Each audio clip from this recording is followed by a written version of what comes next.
So there is a huge difference. I know Katie's been talking about narcissistic tendencies, and that differs a little bit from a narcissistic personality disorder. And there are some key differences with that. Yeah. Those folks that do have that narcissistic personality disorder, that's them all day, every day. It is a real disorder. Yeah. And those folks need some kind of cognitive therapy to kind of get over that stuff, versus those folks that have the narcissistic tendencies. It's not an everyday thing. Those are more situational. Yeah. But speaking from the male perspective, there's a lot of narcissistic tendencies that I would identify with. Well, I really appreciate you, and I think you're so unique. I think you're so special. I really appreciate our relationship. But if I had known all of these things in the beginning, I would know how to deal with you better. You told me about Lilo and Stitch. Oh yeah, I did just share. So I say, Disney has one movie only that anybody should be identifying with, and that's Lilo and Stitch. If you've ever seen that movie, you'll understand, for Stitch, who was created purely for destruction. That's his whole purpose, was to go in, destroy things. He wasn't made to be loved. And Lilo was kind of cast out there. She's kind of dealing with these relationships. She's not really bonding with anybody. But once they find each other, Lilo kind of had to bring that extra little bit out of Stitch to say, hey, look, it doesn't matter how bad or how terrible you are.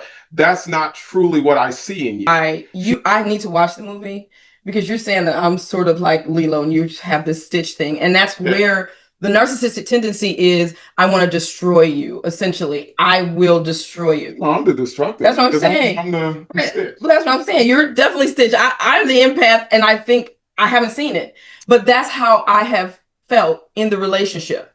And I didn't understand why until I read about that stuff. And you've been so open to read it with me and to understand it with me. It's courageous to me.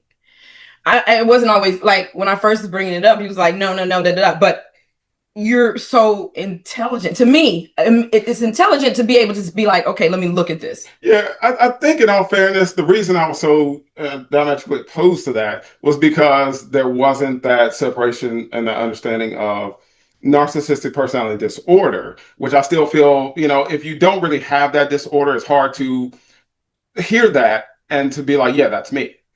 Versus having a tendency where, we all have tendencies, and to fully dive in and understand that makes it a little easier to understand. You may not have the disorder because that's you 100% of the time. Right. But the biggest thing for people who truly have the narcissistic personality disorder is they have no empathy. Okay, so Up Level saved our relationship. We would never be together today, because I would be teaching him the 3-step empathy, and you'd be like, I don't know, I don't have empathy. Remember that? Yeah, but see, that was situational.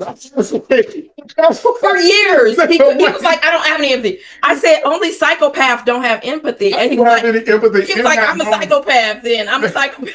We don't remember. No, I did say that. I'm not going to say I didn't say that. Because I did say that.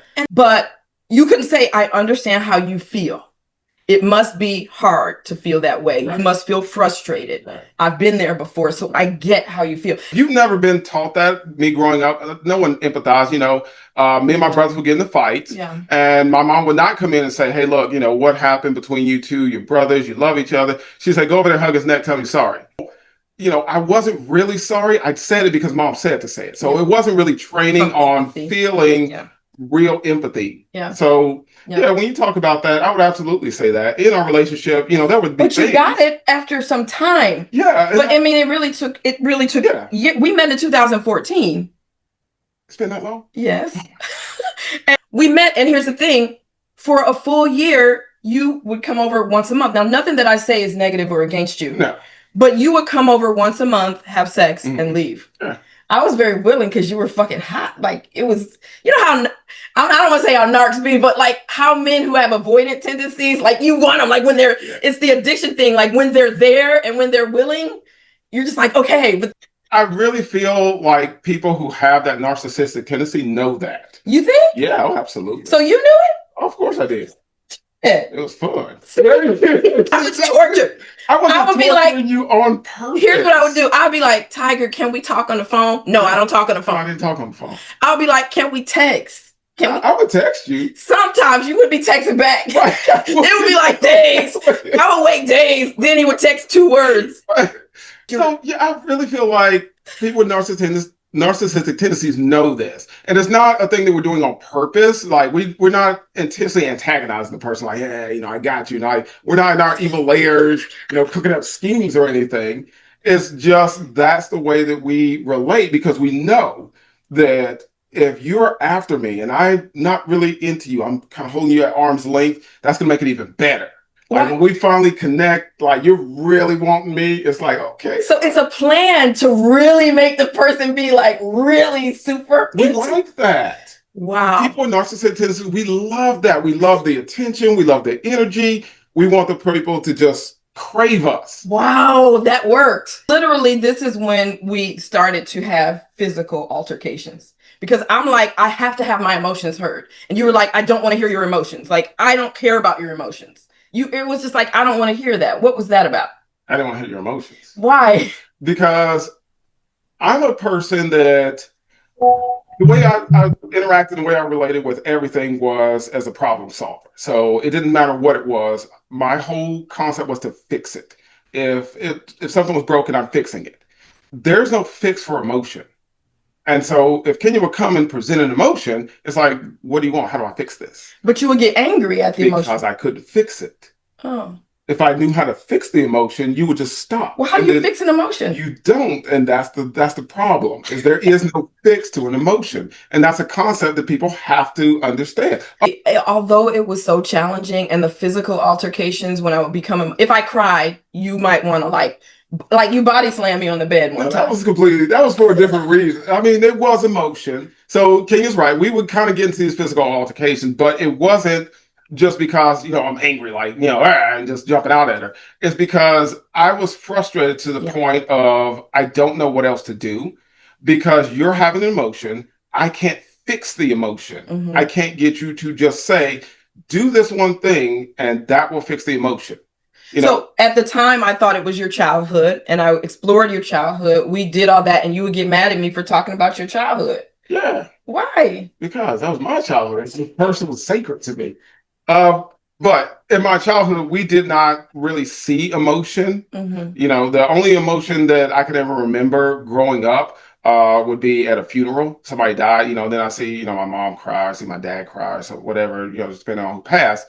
But that's really it. Yeah. My question really is when we as a partner are inviting our partner to come in and learn with us, because we might be excited. We might be like, yeah, let's do this. Like, wow, I can see the possibility here. Where does the resistance come from? What is the resistance? Is there a fear under there? I'm just kind of curious about what that invitation might mean when resistance arrives. Yeah, I think Janelle had said it kind of earlier with the narcissistic tendencies, with the resistance to really kind of looking at ourselves. For me, when someone is kind of coming with, hey, you should learn this, because Narcs are so smart, it's kind of like, I already know everything. Like, I don't want you to teach me anything because I already know this stuff. Even if we don't know, we're not going to fess up and be like, yeah, I don't know. Teach me. No, hell no. No, I know everything. You're not going to teach me anything. If I want to know it, I'm going to go over here and learn it myself and come back and tell you everything. That's the resistance. So it's not that you're coming with anything that we don't want to know. We just want to present it in a way that we can explain. And so we're going to put up this wall until we truly, either break down and we're like, okay, in bits, you're going to teach us this. Or we are going to go and we're going to figure it out for ourselves. And then when we come back, we're going to start talking like, we already knew it. We, wrote the book on it. We were the best at it. And the stuff that you brought to us was like, you were late to the game. That's generally how it's going to be. Thank you. That's for you. Yes, I'm at a 0. All right. Yeah. Thank you, baby. You're welcome. Bye. Everybody say bye, Tiger. Bye.